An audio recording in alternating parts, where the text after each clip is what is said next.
Such that AJ is given, और ये हमारा है बेस थ्योरम। आई होप कि ये कंप्लीट डेरिवेशन इस फॉर्मूला का समझ में आया।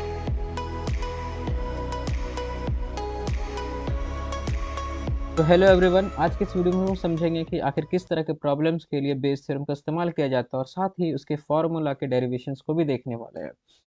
तो सबसे पहले हम लोग एक क्वेश्चन लेते हैं और उसको समझते हैं, और उसके बाद हम लोग इसके आंसर को लास्ट में सॉल्व करेंगे बेस थ्योरम को समझने के बाद।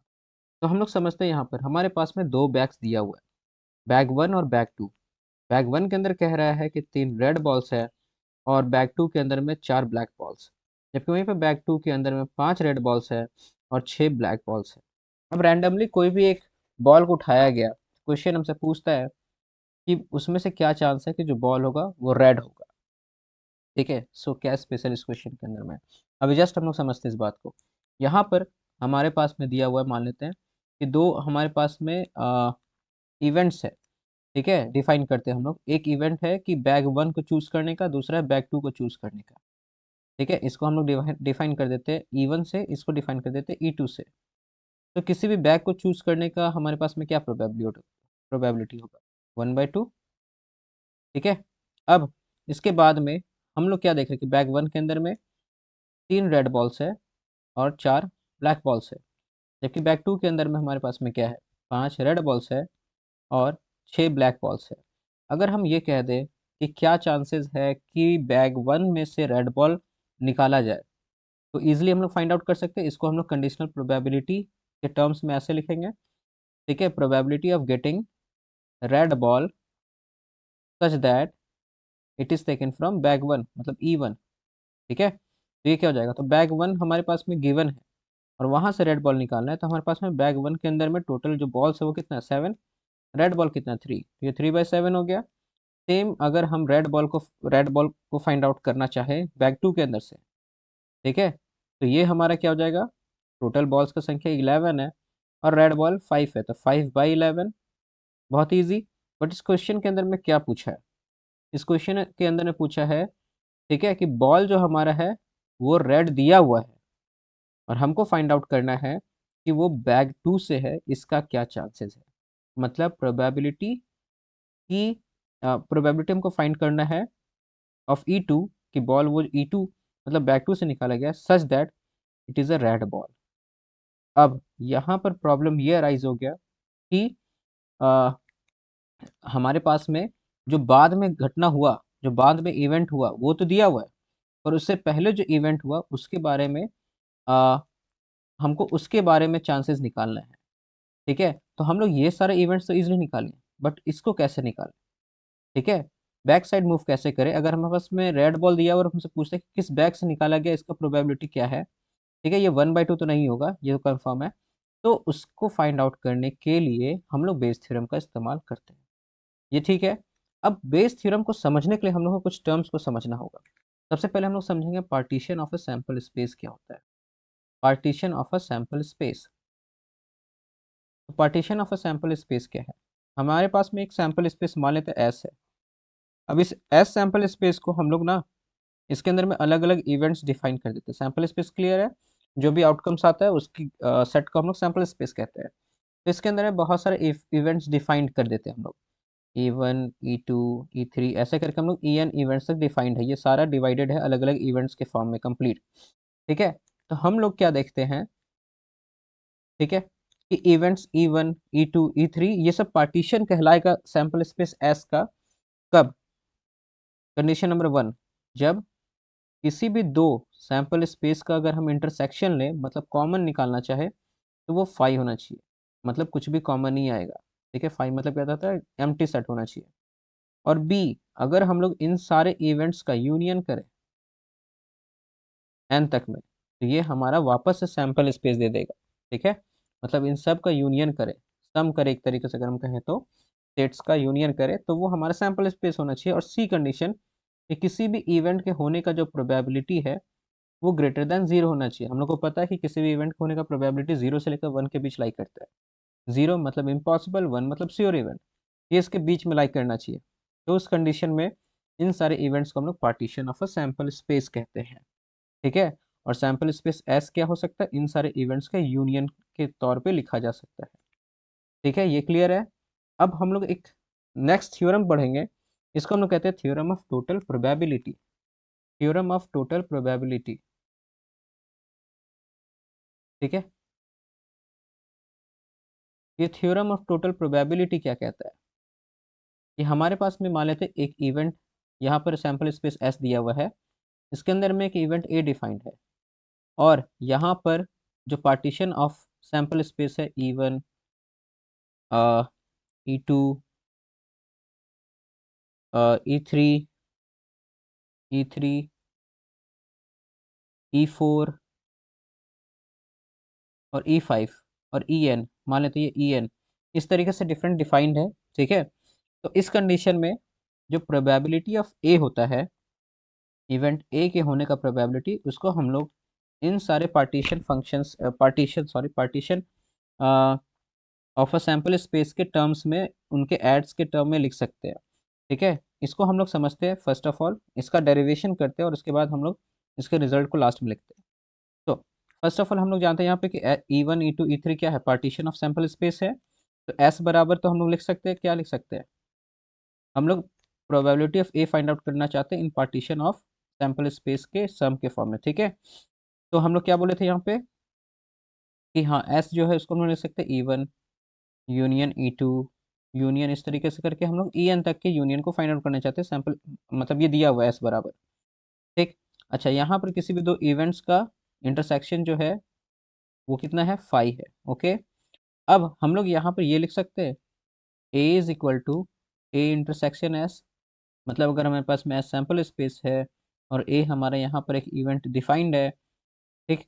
तो यहाँ पर इन दोनों का जो इंटरसेक्शन होगा वो ए ही तो होगा, ये तो बात क्लियर है। इसको कैसे लिख रहे हैं हम लोग, अब यहाँ पर अगर हम लोग इसको आगे बढ़ाएं तो हम लोग सैंपल स्पेस ए को लिख सकते हैं पार्टीशन ऑफ सैंपल स्पेस के फॉर्म में, E1 यूनियन E2 यूनियन, इस तरीके से करके En तक। अब ये ए इंटरसेक्शन E1 के साथ होगा, ठीक है। फिर यूनियन करेंगे ए इंटरसेक्शन E2, फिर यूनियन करेंगे ए इंटरसेक्शन E3, इसी तरीके से हम लोग करते चले जाएंगे, और फिर यूनियन करेंगे A intersection, A intersection En तक में।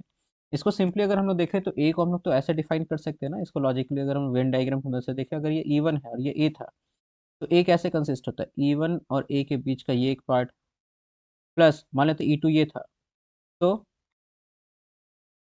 E2 और ए के ये कॉमन वाला पार्ट, इस तरीके से करके En तक का ऐड करेंगे कंप्लीट ए तो बन ही जाएगा ना, ठीक है। तो इस तरीके से हम लोग इसको लिख दे रहे हैं।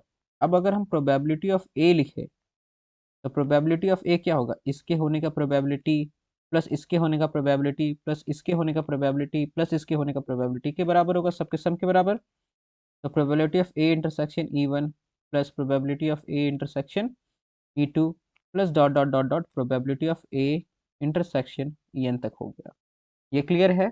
अब हम लोग यहाँ पर probability of A intersection E1 को फाइंड आउट करना चाहते हैं, तो इसके लिए हम लोग कंडीशनल प्रोबेबिलिटी वाले कंडीशनल प्रोबेबिलिटी को ध्यान में रखेंगे, या फिर मल्टीप्लिकेशन रूल ऑफ प्रोबेबिलिटी को एक बार हम लोग याद करेंगे, ठीक है। तो एक बार हम लोग एक बार देख सोचते हैं कि क्या था वो, रिकॉल करने का ट्राई करते हैं।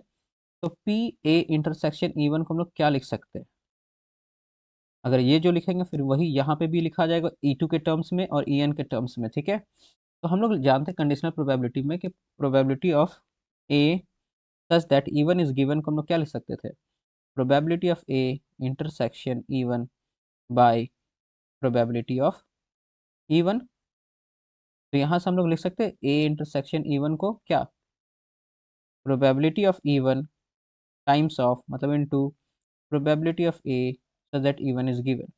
तो इसके जगह पर इसको पुटअप कर सकते हैं, यहाँ पर भी इसी तरीके से E2 के लिए पुटअप करेंगे और सारे में पुटअप कर देंगे, तो ये बन जाएगा हमारा probability of A is equal to probability of E1 times of probability of A such that E1 is given plus probability of E2 times of probability of A, E2 is given plus dot dot dot dot probability of En times of probability of A such that En is given। I hope कि ये clear है।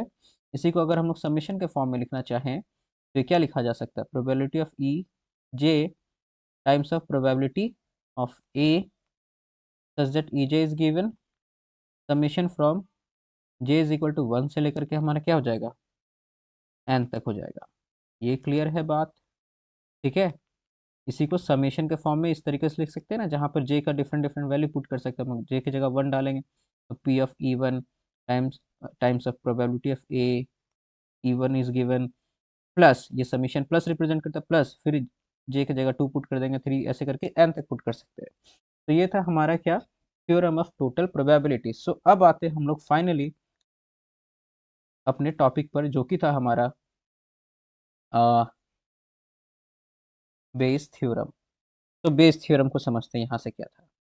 तो Bayes theorem में हम लोग क्या देखे थे कि हम लोग रिवर्स के बारे में बात करना चाहते थे। मतलब अगर हमारे पास में probability of A E two given हो, तो हम लोग क्या पता करना चाह रहे थे, probability of E two such that A is given, है ना।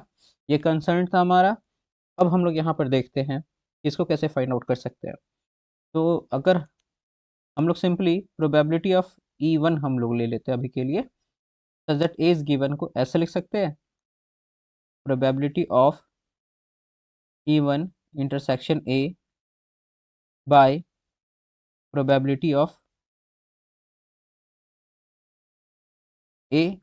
ये क्लियर है? अब हम लोग जानते हैं कि probability of A such that even is given को भी लिख सकते हैं इस तरीके से, probability of even intersection A by probability of even. ठीक है। गिवन में जो था इवन, तो यहाँ पर हम लोग कंडीशनल प्रोबेबिलिटी से लिख लिए, तो यहाँ से हम लोग लिख सकते हैं probability of even intersection A is equal to probability of even times of probability of A such that even is given. तो यहाँ पर अगर इसको हम लोग पुट कर दें यहाँ पे ऊपर में, ये बन जाएगा probability of even times of probability of A such that even is given by probability of A. अब प्रोबेबिलिटी ऑफ ए जो हमारा है, वो हम लोग जान रहे हैं क्या होता है। अभी जस्ट हम लोगों ने sum of total total theorem of total probability से देखा था कि प्रोबेबिलिटी ऑफ ए को लिखा जा सकता है क्या, probability of E one times of probability of A E one. तो इसको समेशन के फॉर्म में लिख देते हैं, जे इज इक्वल टू 1 से लेकर एन तक probability of E J times of probability of A such that A J is given. और ये हमारा है बेस थ्योरम। आई होप कि ये कंप्लीट डेरिवेशन इस फॉर्मूला का समझ में आया हो। कोई भी डाउट है किसी पॉइंट पे तो प्लीज़ कमेंट सेक्शन में बताएं। अब हम लोग उस क्वेश्चन पे वापस से आते हैं जिस क्वेश्चन से हम लोगों ने इस वीडियो को स्टार्ट किया था। तो वो क्वेश्चन में हमारे पास में क्या था, सिंपली दो बैग्स था, बैग वन और बैग टू। बैग वन से बॉल निकालने का प्रोबेबिलिटी था 1/2, बैग टू से बॉल निकालने का प्रोबेबिलिटी भी 1/2। इसको हम लोग ई वन से डिफाइन किए थे, P of E one. Bag two choose करने का प्रोबेबिलिटी को ई टू से डिफाइन किए थे, तो ये पी ऑफ ई टू। अब अगर हम यहाँ से बात करें कि यहाँ पर हम लोग रेड बॉल के बारे में कंसर्न थे क्वेश्चन में, तो मान लेते हैं कि let A be the event of getting red ball. ठीक है, गेटिंग रेड बॉल। अगर हम लोग रिवाइज करें, यहाँ पर ये 3 रेड बॉल्स था और 4 ब्लैक बॉल्स था। इसके अंदर में 5 रेड बॉल्स था और 6 ब्लैक बॉल्स था। तो प्रोबेबिलिटी ऑफ ए मतलब getting a red ball from bag one, ये ये क्या हो जाएगा, 3/7, क्योंकि टोटल 7 था जिसमें से 3 चूज कर लिए हम लोग रेड बॉल के लिए। वैसे probability of A such that E two is given is equal to क्या हो गया हमारा, ये हो जाएगा हमारे पास में 5/11। ठीक।